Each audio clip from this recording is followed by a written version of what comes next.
This story is about the most dangerous technology in the galaxy. That wasn't a weapon, but something you couldn't even imagine. So as you settle in and let the day slide a little further away, keep that question in the back of your mind. If you could feel another life from the inside, would you still be the same you afterward? Because our story starts with a girl named Riva Solenne, who remembers two different skies from when she was small, and whose restless, divided mind will help give birth to a third culture the galaxy has never seen before. Imagine you are falling asleep on a station in orbit with stars outside your window, like slow, bright ships at anchor. The room is dim, the air is soft and still. Somewhere nearby, a small speaker plays a sound that does not fit any style you know. It is not just a song. It feels more like a feeling turned inside out and shared. You hear a steady human beat, simple and clear, like hands on a drum.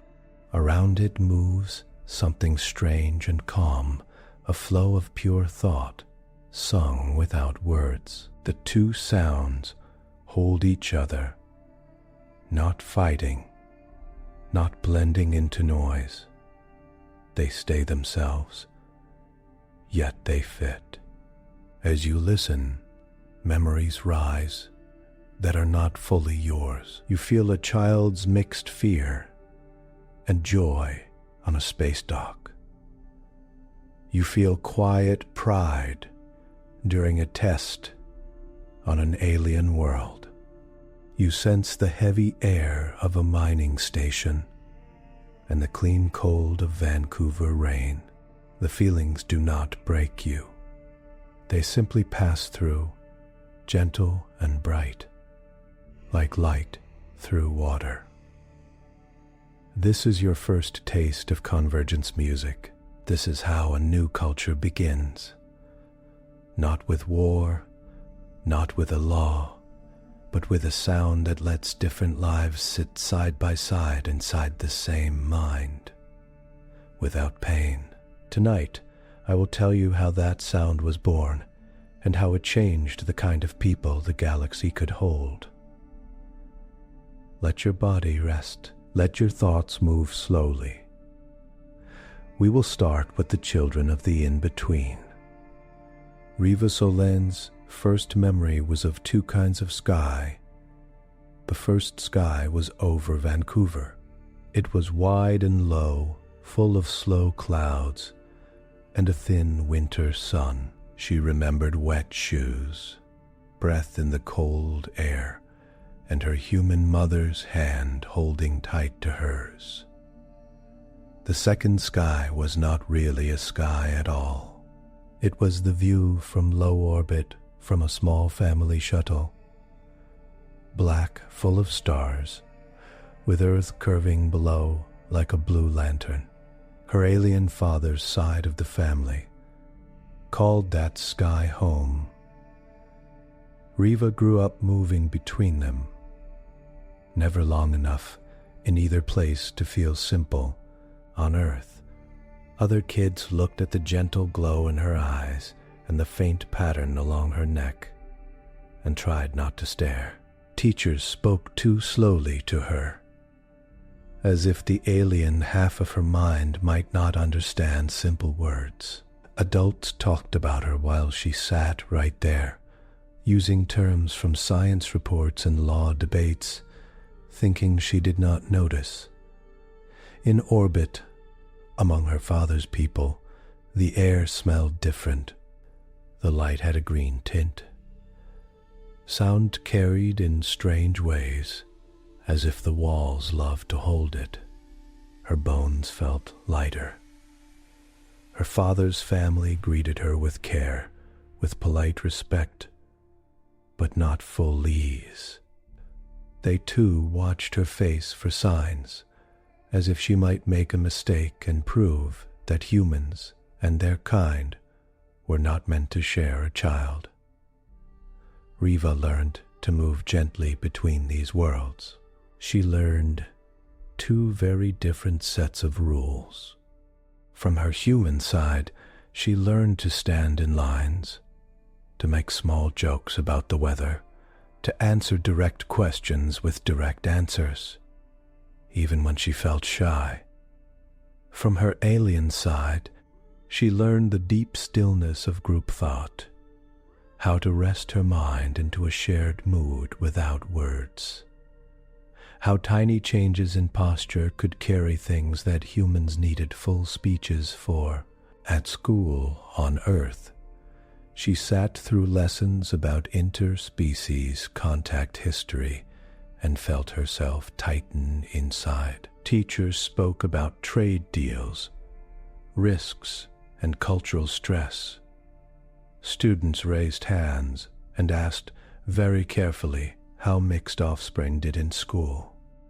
Sometimes those students glanced at Riva as they spoke, then looked away fast. No one stood up and said, "Ask Riva, she is right here." On orbital stations, she sat with her father's family during meetings about shared mining rights and trade routes. They talked in layered sound, part spoken, part sung, part passed in soft hums that humans could not hear or send. Translators turned the surface meaning into human language, but not the shades of feeling under it. Riva could sense the gaps, like missing notes in a song. She learned to hide how much she could hear. Hybrids like Riva were still rare in the late 2400s. Early laws had been strict. Human leaders feared genetic risk.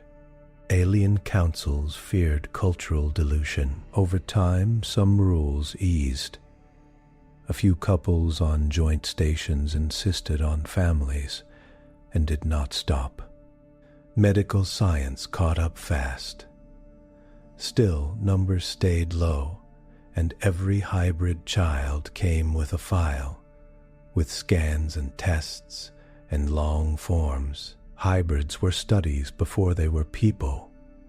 By the time Riva turned 15, there were just enough of them to start finding each other. It began with quiet messages passed through school networks, station youth boards, and long-range channels between mining outposts. Hybrids in crowded orbital districts left simple signs in public chat rooms, a song list with both human and alien artists, a joke only a child of two worlds would fully get. Someone would answer, then someone else. That is how Riva met Tarek Voss. Tarek grew up far from Earth, on Argosy Station, a mining hub around a pale, dusty rock. Argosy never slept. Machines dug into stone day and night. Cargo ships came and went. Air was always a little dry, a little full of nettle. Tarek's human parent worked maintenance. His alien parent worked in geological mapping, guiding cutters through strange seams of crystal. Tarek's body showed both lineages in strong ways. His skin had a deep, dark tone with a faint, metallic sheen. The bones under his arms bent in a way that helped with both human tools and alien grip systems. His laugh came in two parts: a loud human sound and a low vibration that buzzed lightly in his chest. From early on, Tarek loved rhythm. Argosy was full of it. Mining drills fell into patterns. Cargo belts thumped. Pressure doors shut with a steady beat. Alien engineers used chimes and small impact sounds to send simple signals through thick walls. Tarek hit and tapped and joined them all into his own private lines of sound. He did not call it music. It was just how he stayed calm, Like Riva, he did not fit cleanly anywhere. Human kids on Argosy made comments about his strange bone bends and the way he sometimes fell silent mid-talk, as if he had shifted into some inner shared space. Alien kids thought he moved too loosely, talked too fast, and laughed too loud. Adults from both sides liked his skill with tools, but tilted their heads when he talked about how the station feels today. As more hybrids grew into teens, small support circles started to form. At first, these circles were careful, almost secret. Groups of 3 or 4 would meet in unused corners of stations or in public parks on Earth, with shared noise that could cover private talk. They would trade stories about awkward health checks, about customs officers who stared too long, about relatives who changed the subject whenever someone asked about which side a child felt closer to. Riva joined such a circle in a side room of a Vancouver art center that rented space to student groups. There, she met 2 other local hybrids and a girl from Luna Station who joined by live link. They talked and sat and sometimes just shared the same song list while doing homework. Slowly, the circles changed. Hybrids did not only share pain, they also shared strange skills and little joys that other people did not quite get. Several had perfect pitch or very close. Some said they could feel when a room's mood shifted before any words changed. Others spoke about how human rhythm and alien thought song both tugged at their minds in ways that mixed together. Scientists had noticed pieces of this long before. Hybrid brain scans showed new kinds of links between parts for rhythm, logic, and emotion. Human brains already tied those together, but in hybrids, the ties were thicker and crossed in extra ways. The alien brain style added different paths for shared states and soft group awareness. The result was not a super brain, just a brain that joined patterns a little faster and felt group mood a little deeper. When Riva sat in a room with both humans and aliens, her mind tried to hold both styles at once. Human speech came in clear, sharp lines. Alien sound thought came in slow shapes that rose and fell. In her head, they did not fight. They tried to fit. They wanted timing that let them both live. The fit hurt sometimes. It was like listening to 2 songs played slightly out of sync. Her heart would speed up. She would feel a need to tap, hum, or sing, just to bring them closer. For years, she forced that urge down. In her teen support circle, someone finally said, "Do you feel that too?" It turned out many of them did. Tarek felt it with machine sounds and alien work songs on Argosy. Another hybrid boy on Europa felt it between the steady time of human radio and the long waves of alien group calls under the ice. A girl on a trade ship felt it with spoken language and gesture. In these quiet groups, listening to each other, hybrids started to test small things. They clapped and hummed and tried to line human beats with alien tone shifts. They changed speed. They shortened gaps. They stretched holds. They sat in the middle and watched their own minds relax. When the patterns clicked, no one thought, "We are inventing a new art form." They were just trying to make the inside of their heads feel like home. Riva, who had always loved to sing, found that certain simple human scales felt different when she bent them toward the shapes of her alien family's thought song. She tried notes that did not fit standard human keys. She held sounds in her throat until the air in the room felt thick and calm. She watched her friend's shoulders drop when that happened. Tarek, far away, on Argosy, started building little devices from spare station parts. He added plates that changed tone when his mood shifted, sensors that picked up tiny muscle moves, and frames that let him hit and slide at the same time. The sounds they made did not sound like human drums or alien work chimes. They sounded like the station itself having feelings. The first generation of hybrids was lonely, yet inside that loneliness, something quiet and steady was forming. They were not humans trying to pass as aliens, or aliens trying to pass as humans. Their bodies and minds carried both. They needed a way of life that did not ask them to cut any half away. To find it, they reached for the simple tools both cultures loved: light, touch, breath, and sound. They did not know it yet.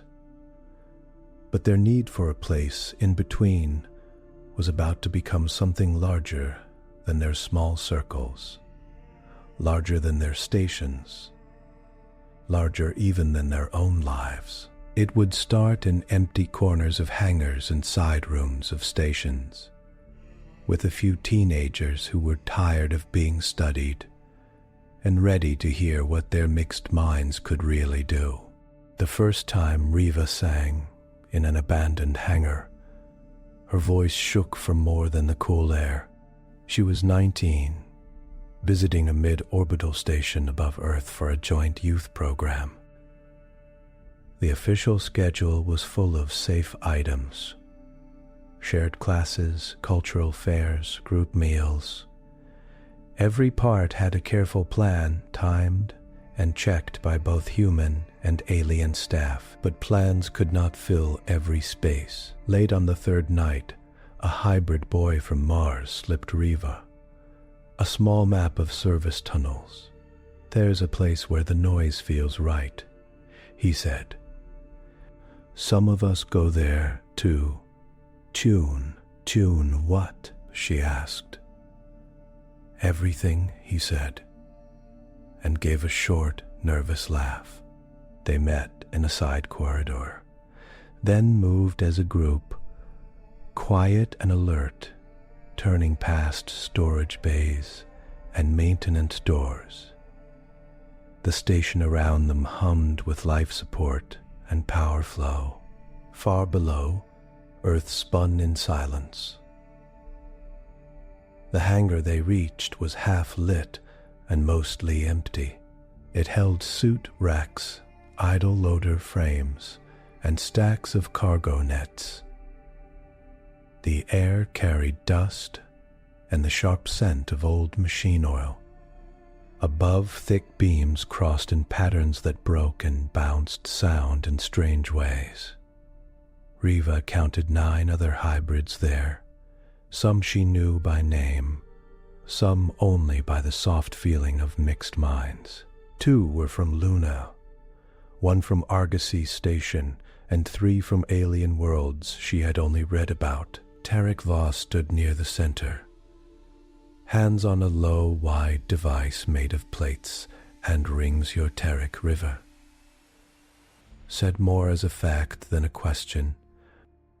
She had seen his repair tips and sound clips shared in hybrid channels. He looked up with a broad human-style grin, then his face softened into a slow, alien-style nod. "You must be Riva. I've heard your recordings." I added beats to some of them. They stood there for a moment, shy but curious. Then the others shifted around them, forming a loose half-circle.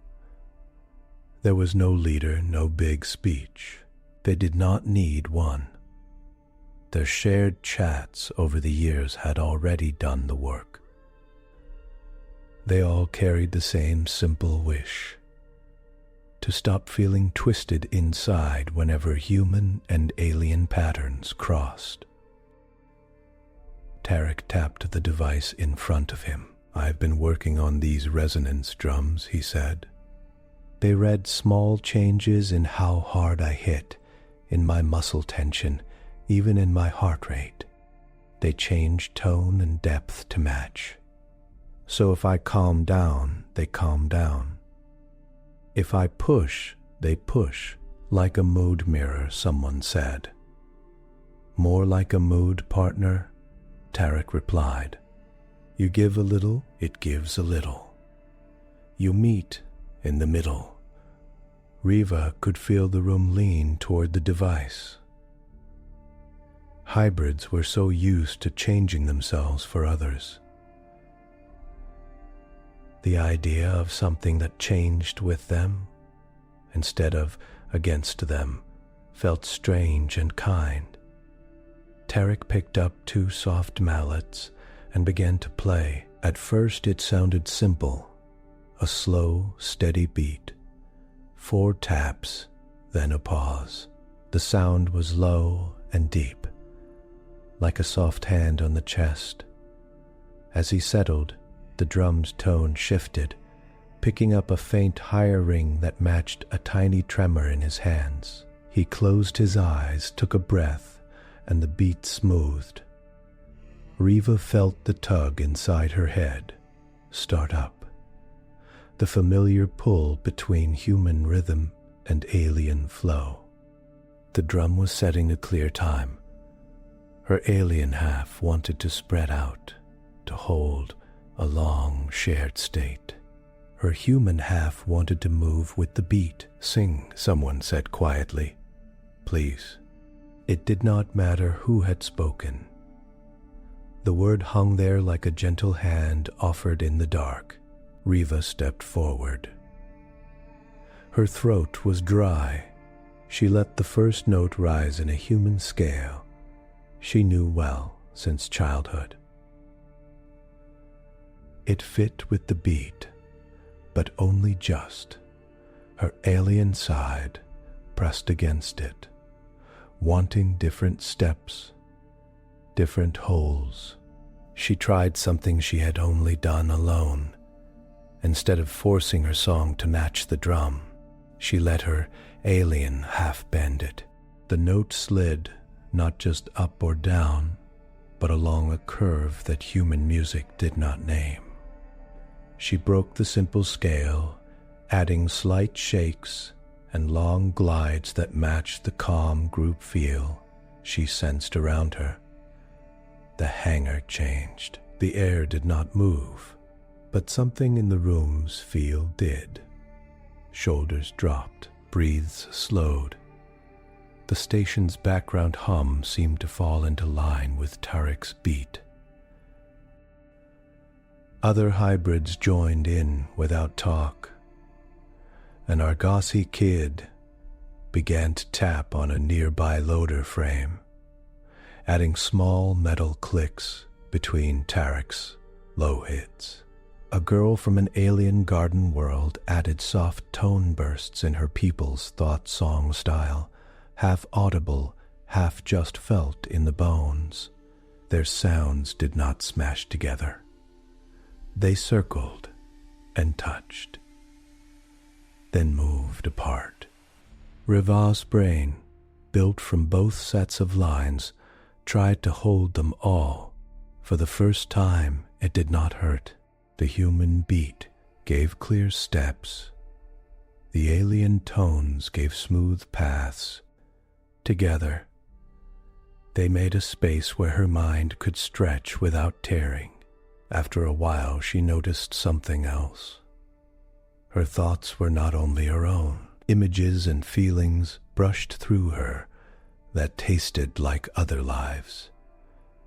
A sharp view of Argosis, red stone tunnels, the heavy green of an alien jungle under two suns, the dry, thin air of Mars' domes. None stayed long. None forced her to think or feel a certain way. They just passed through and faded. Still they carried meaning. They said, "This is how it feels where I come from." They said, "This is my mourning," and "This is my fear," without a single clear word. Her chest tightened, not in pain, but in a kind of wide, clean ache. She felt close to these almost strangers in a way that hours of talk had never given her. They played for maybe 20 minutes. It could have been 2. Time loosened. When they finally let the last sounds fade, no one spoke for a while. You could hear only the small buzz of light strips and the far thrum of the station's heart. Riva breathed in, slow and deep. "What was that?" she asked. "A mistake that worked," Tarek said with a quiet laugh. "I was trying to match an old alien work song to human time yesterday, and it hurt. Tonight, with you all, it did not. It felt like feeling someone else's day," said the hybrid boy from Mars. "Not as them, just with them. Like empathy but fast," said the girl from Luna on the Link. "No long stories, just direct sharing." They did not know the term empathy compression yet. Professor Lemmy Hare had not written the papers. Those would come years later. For now, they only knew how it felt. They met again the next night and the next. Word spread through hybrid channels. On other stations, in other quiet corners, similar gatherings formed. In an unused cargo bay on Argosy, Tarek taught others how to build simple resonance drums from spare parts and cheap sensors. On a farming world, an alien human teen used old irrigation pipes and human guitar strings to get new sliding sounds.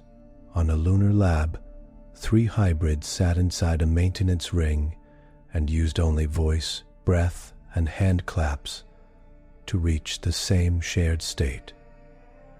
Early listeners found their way in by accident. A human maintenance worker on Argosy followed the sound of Tarek's group one night, thinking it was a faulty pump. He stepped into the cargo bay, arms crossed, ready to tell them to stop. Ready to tell them to stop. Instead, he froze.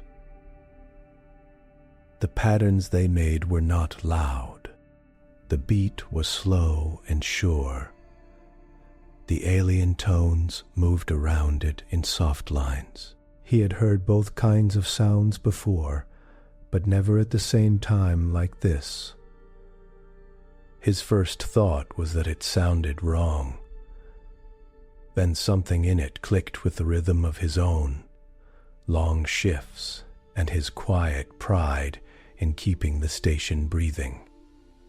His eyes stung. He did not know why. Eyes stung did not know why. He saw, in his mind's eye, his own small bunk, his repair logs, the tired smile of his alien work partner at the end of a hard day. He felt, for a moment, how his partner's world might feel from the inside. Dense air, deep, shared thought, old songs. The feeling hurt and healed at once.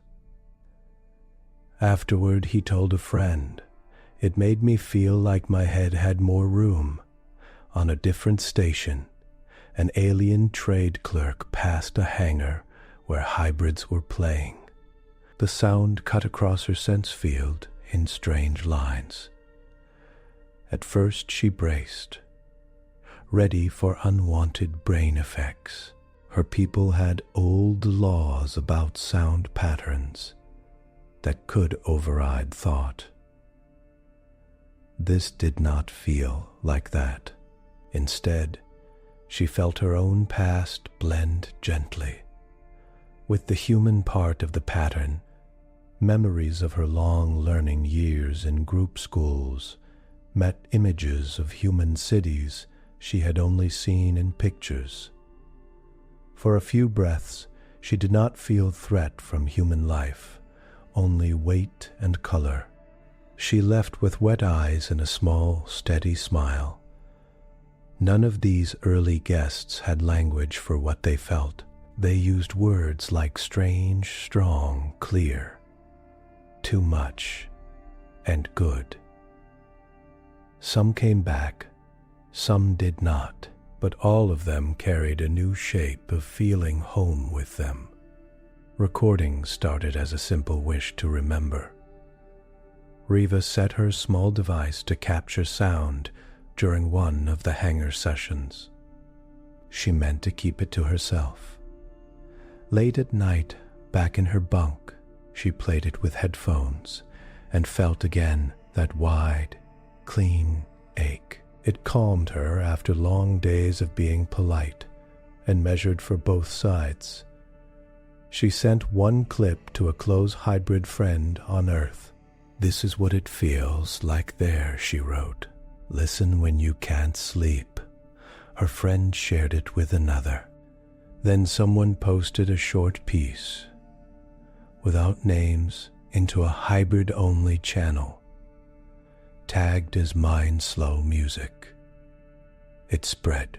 Copies lost bits of quality, but not the core pattern.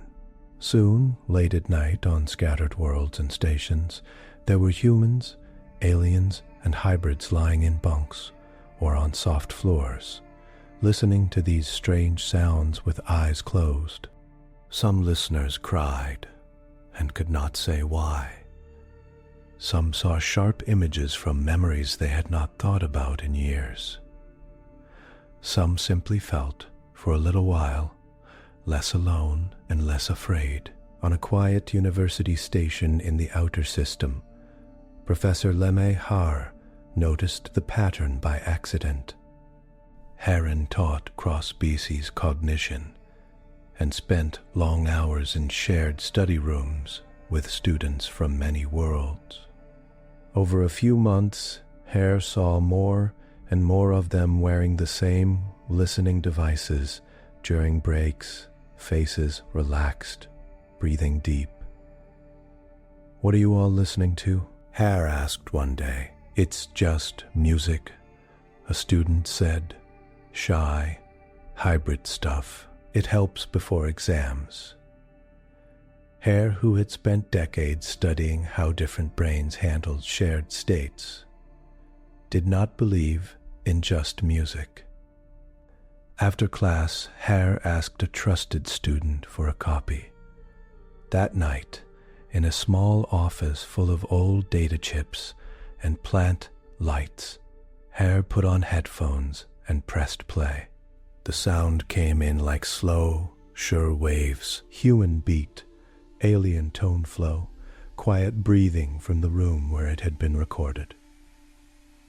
Within minutes, Hare felt a set of old questions loosen. How could two such different kinds of minds ever truly meet? How much effort would it always take? Hours, years, under the touch of the sound. Those questions did not go away. They simply held hands with a new sense. Maybe there was another road. Hare sat very still until the recording ended. Then, with care, Harrow began to run tests. Heart rate, brain pattern, time to calm after stress. Not just on Hare's own body, but on volunteers who agreed to listen while small, harmless scanners watched. The early numbers made Hare's fingers tremble. Their thoughts were not being taken over. In fact, choice centers in the brain stayed active or even grew more active, but parts linked to fear of other, to social pain, to old hurt, all quieted faster than with normal music. Parts linked to shared feeling, lit up in unusual spread. This is not mind control. Harrowed in a private note. This is empathy in tight form. Shared feeling, shared view, carried inside sound. There was no name yet. Hare called it hybrid convergence pattern audio. Students called it bridge music.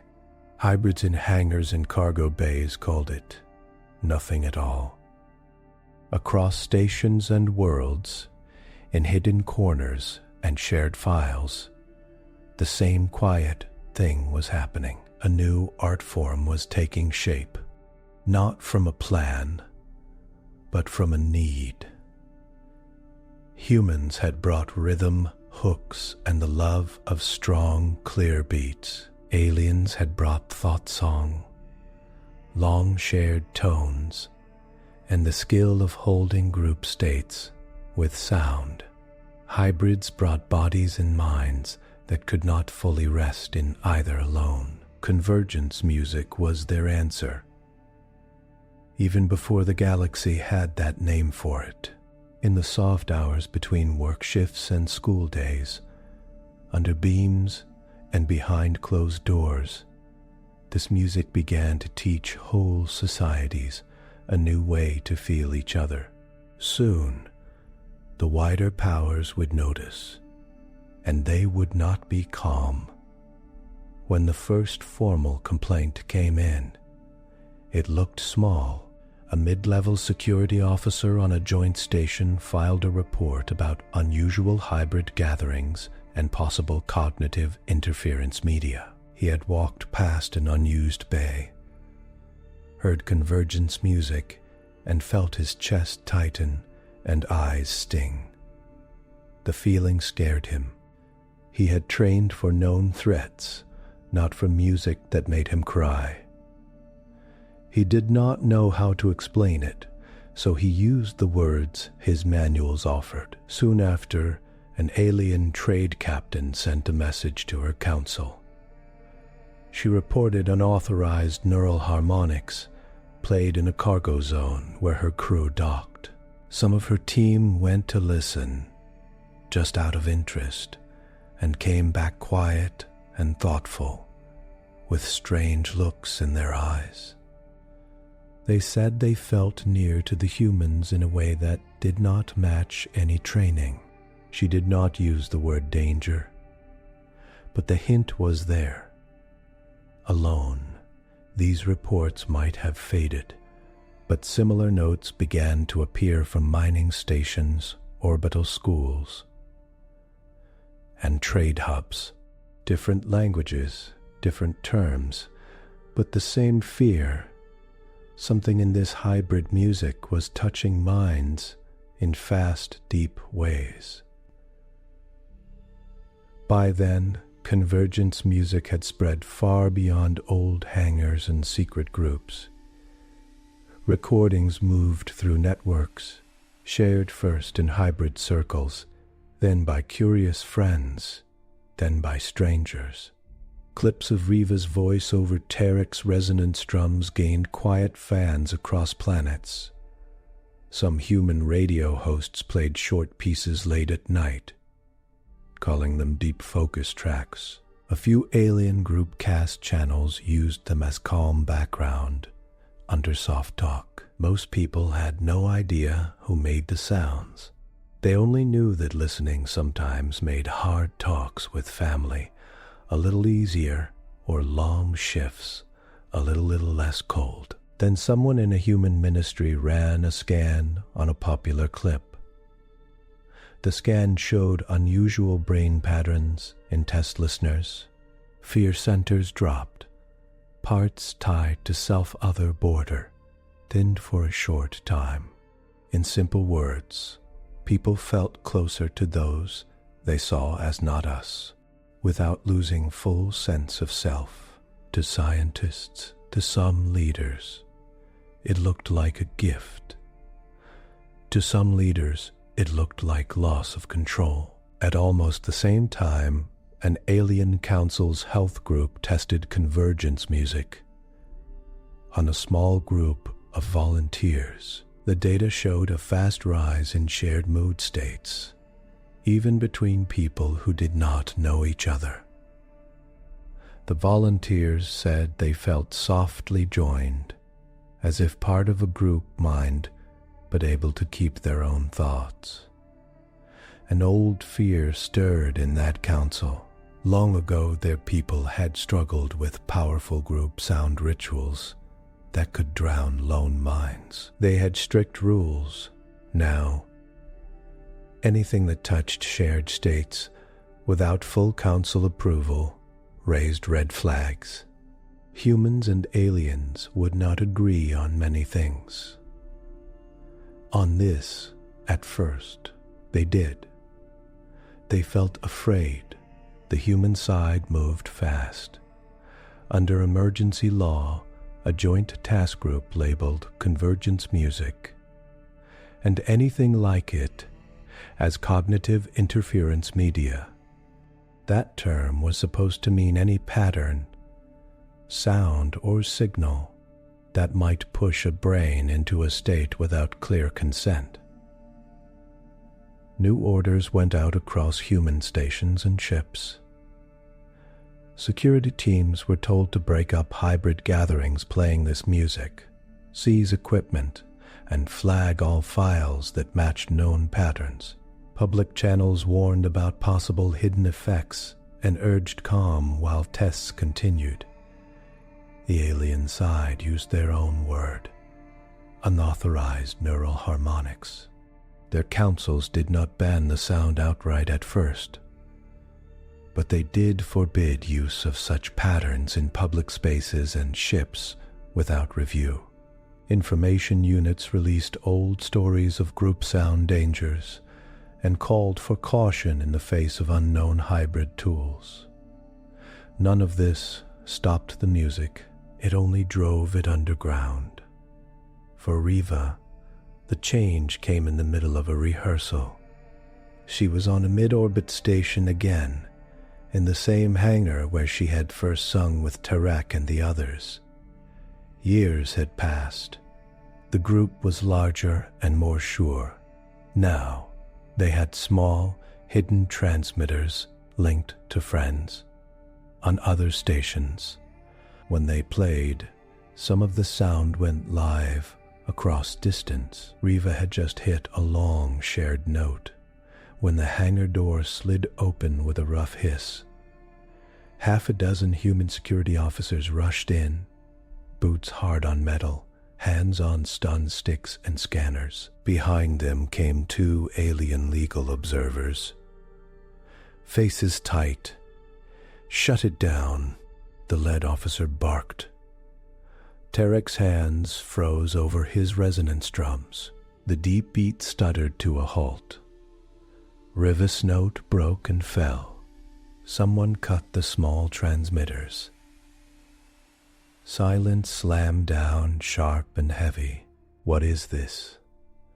The officer demanded. "You know the new orders. This is classified cognitive interference media. You are not licensed for that." "It's just music," Riva said. She heard how weak that sounded, even to her own ears.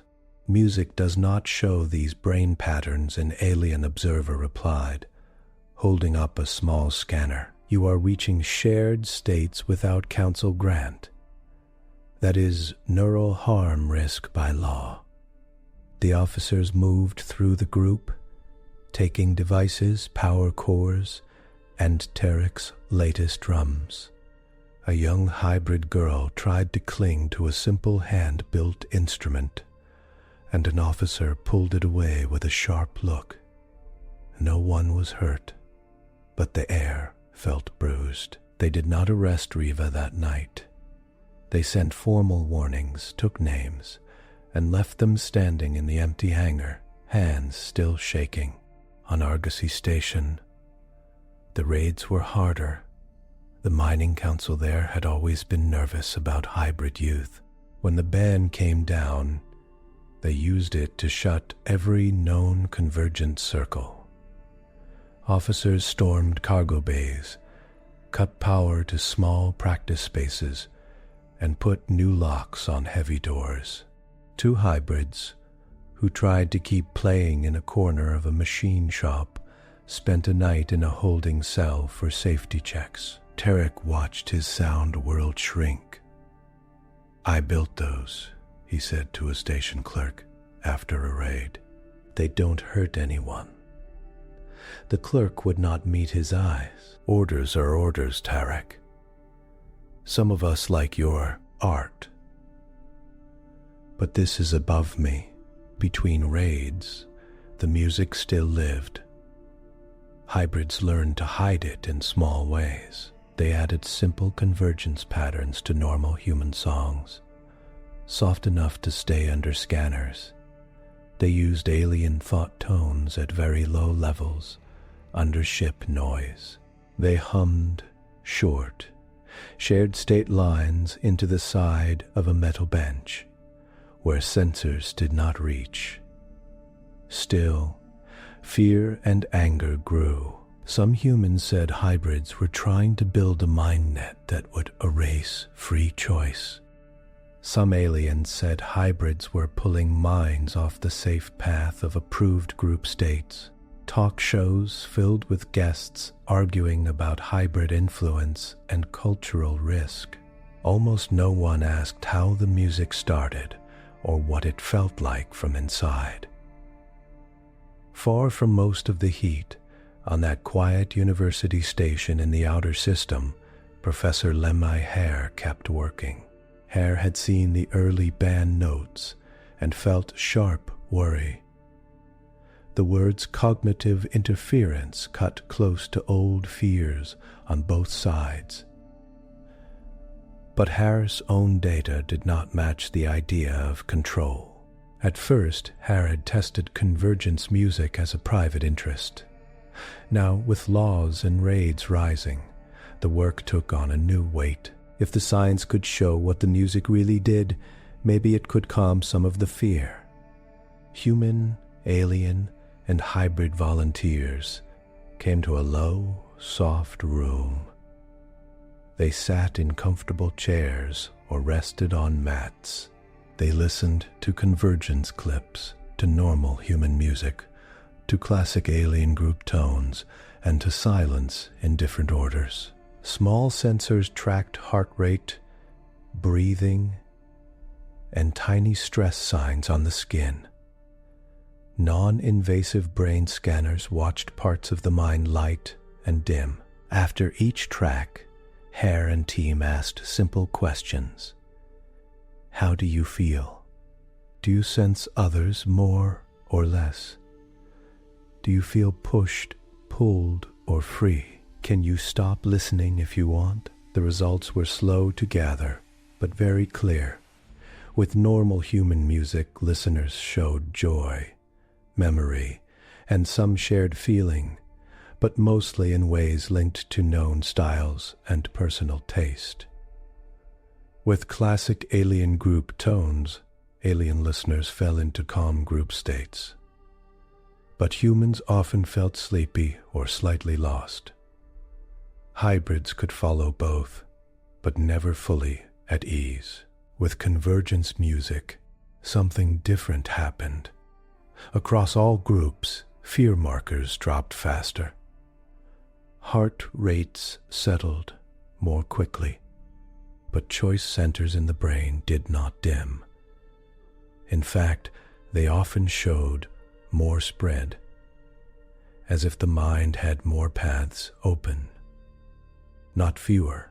Parts linked to self-other gap grew softer, but parts linked to self-knowledge stayed strong. In the short talks after each track, A pattern also formed. Listeners said things like, "I feel like I get them more," or "I see their side, even if I still oppose it." Some said, "I kept my own view, but I could sit with theirs without wanting to run." No one felt a push to agree. They felt a pull to understand. Hare sat late into the station night, staring at the graphs. "This is not coercion," Hare said to a colleague. "This is empathy in tight form. It does in minutes what deep talks and long reading do over months. It compresses understanding, not thought." The phrase stuck. Empathy compression. In a formal paper draft, Hare wrote, "Convergence music appears to function as an empathy compression tool. It brings listeners, for a short time, into a shared field of feeling and view, without erasing selfhood or control. It does not replace reason. It simply gives reason a softer ground to stand on." Hare knew the term could be twisted, but hiding the truth would not help. The next step was hard, taking the data to those in power. Hare asked for a place at a joint Human-Alien Science Council meeting.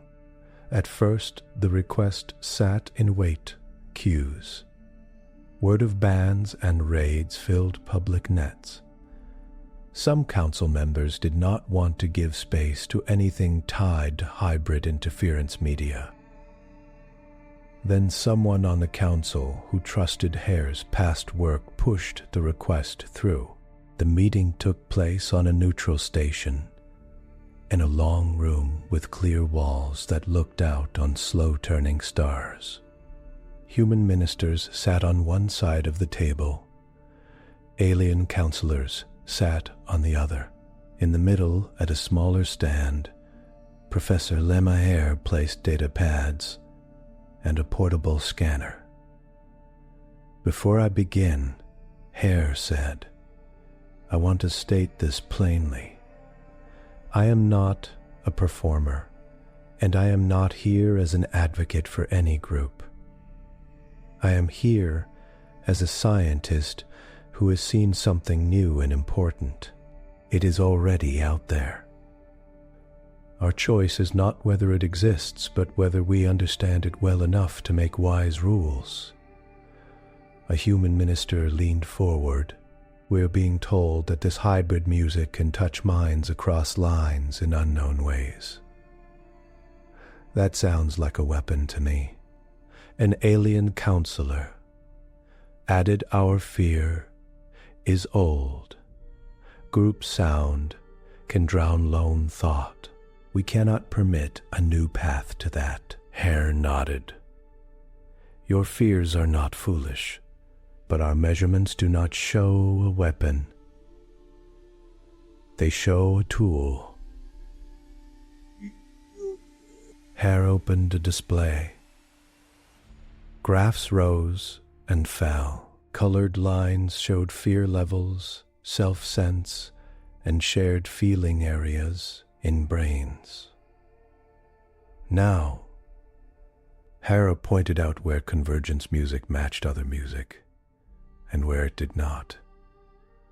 "Notice here," Hare said, "during convergence, fear drops, but self-choice centers stay bright. There is no sign of forced action. Listeners can stop at any time.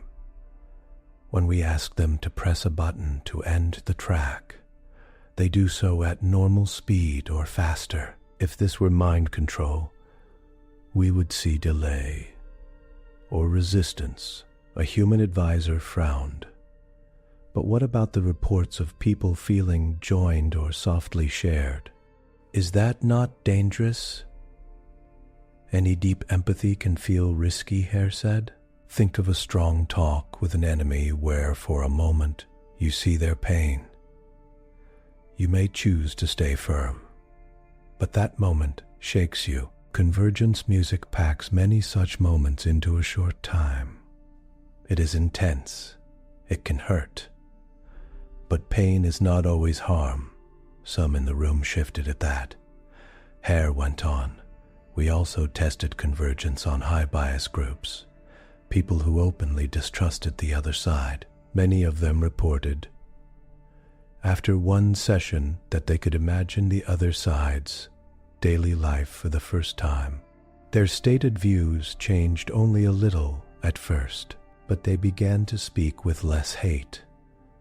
An alien counselor asked, could it be used during talks between our worlds to ease the way? Or would that be a kind of trick? It depends on consent, Hare said.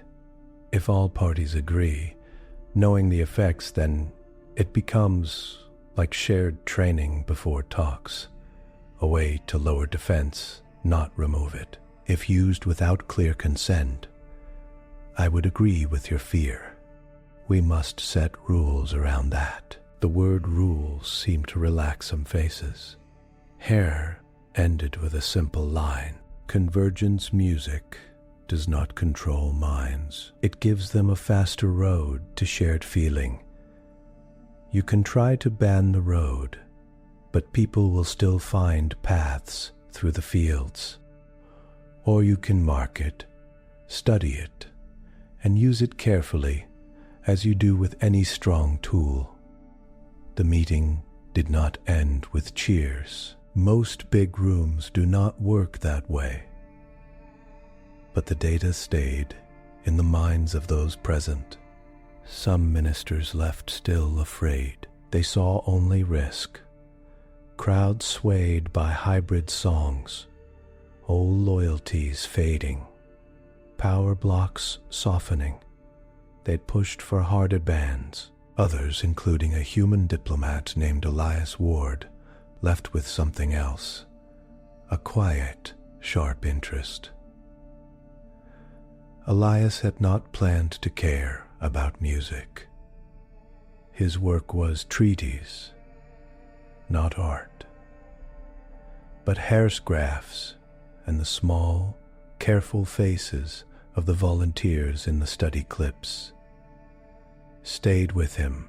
He had seen too many talks die, because each side could not really feel the other as real. He had sat in rooms where fine words about shared values meant nothing, because the people saying them did not, in their hearts, believe those on the other side felt pain the same way. If something could help with that, he needed to see it himself. So a few weeks after the council meeting, Elias Ward walked alone down a dim service hall on a mid-orbit station, following a low, familiar pattern of sound. He had received an invite through a chain of trusted contacts. It had no names, only a time and a place, and a clear note. You may leave at any time. No one will stop you. No one will try to make you agree with anything. Come only if you want to feel. He almost turned back twice. Years in politics had taught him to fear unplanned events. But Hare's words about empathy compression pulled at him. At last he reached a wide door, slightly ajar. Warm light and a soft, deep beat slid out. Inside, about 30 people sat or stood in a half-circle. Humans, aliens, and hybrids mixed without clear lines. In the center stood Riva Solenne, eyes closed, one hand lightly resting on Tarek's latest resonance drums. Elias stepped to the side wall, near the exit, ready to go if anything felt wrong. The music began with a simple human rhythm again, slow and steady.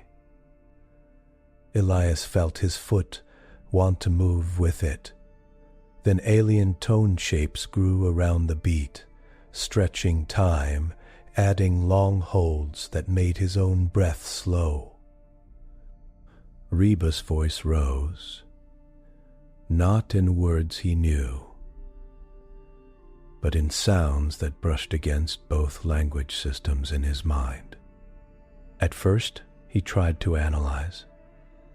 He noted the time changes, the spread of tones, the way the volume never jumped too fast. But after a few minutes, analysis slipped. Memories rose, sharp and unexpected. He saw himself as a young trainee, standing stiff in his first alien council chamber, terrified of saying the wrong thing. He felt again the sting when an alien elder had called humans short-lived flame minds who did not understand old pain. At the time, he had felt insult, anger, a desire to prove humans were better. Now, under the sound, a second side came in. He saw for the first time, from the elder's seat, a long life watching other young species burn bright and die out, leaving hurt and broken deals. Fear of yet another brief ally. Tiredness, caution, love for a people who had held group minds together through dark times. His anger did not vanish, but it sat now beside this new view. They just sat, like two guests at the same table, looking at each other. Around him, a human miner sobbed quietly. An alien tech worker had both hands pressed flat on the floor, eyes half closed, face soft. A hybrid teen smiled with tears on the chin, shoulders loose for the first time that day. No one told anyone what to think. The music did not speak in clear lines. It simply filled the room with shared shapes, and each mind met them with its own life. Elias noticed with a small shock that he did not feel pushed. At any moment he could have walked out. His legs worked. His hand still gripped the railing, but he stayed because he wanted to see where the feeling would go. When the last sound faded, the room stayed quiet for a long beat. Then a human woman near the front said, in a shaky voice, "I think I just forgave my brother. He is not here. He does not know, but I did." An alien beside her said, "I just felt how tired you are. I did not know humans could be that tired and still work." Soft laughs rose. Not big, not wild, just human and alien and hybrid air mixing. Elias stepped forward, his formal training fighting with the need to say something true. "I came here ready to find a trick," he said. "Some kind of mental push. I felt many things I did not ask for, but I chose to stay with them. That matters." Riva looked at him, eyes still a little far away from the shared state. "We never meant to trick anyone," she said. "We built this so we could stand inside both of ourselves without falling apart." Tarek added, "If it helps others talk, that is more than we ever hoped, but we will not stop just because fear is loud." Elias left the hangar that night with his neat views cracked. He had seen, in less than an hour, what years of formal talks had tried and failed to do. Make strangers feel, deep down, that the other side was also a full, bright life. The next day he sent a private message to Professor Hare. "You are right," he wrote. "This is not control. It is compressed empathy. Bands will not hold forever. We need guidelines, not walls." I want to help. Across the systems, the lines were being drawn. On one side stood those who feared losing old borders and habits of hate. They saw convergence music as a threat to order, to identity, to control. On the other side grew a loose, quiet alliance. Hybrids who needed this music to feel whole. Scientists like Harrer who saw its promise, and now diplomats like Elias Ward who had felt its effect and could not unfeel it. The raids would continue, the harsh words would grow. But so would the science and the secret gatherings. Convergence music had been born from the isolation of children of two worlds. Now, under the pressure of bans and backlash, it was becoming something larger. A tested, named tool for empathy itself. Soon it would step out of hangars and side rooms and into the open heart of culture and politics. And when it did, nothing about being human, alien, or hybrid would feel quite the same again. The bans did not stop convergence music. They only changed its shape. Hybrids had grown up learning how to move between rules and gaps, between spoken laws and the spaces around them. When direct concerts became too risky, they started to work with the background of daily life. Instead, on stations, ships, and crowded orbital districts, sound was always present. Engines hummed. Cooling systems buzzed in steady lines. People talked, walked, and worked. No scanner could flag every small pattern inside that noise. Tarek was the first to turn that fact into a plan. Back on Argosy Station, after yet another raid had taken his visible drums, he sat in a quiet corner of the machine shop and stared at a set of new flow regulators. They were meant to smooth the vibration of heavy cutters. Their control units allowed tiny changes to the hum they made. What if the hum itself carries something? He said to a fellow hybrid tech.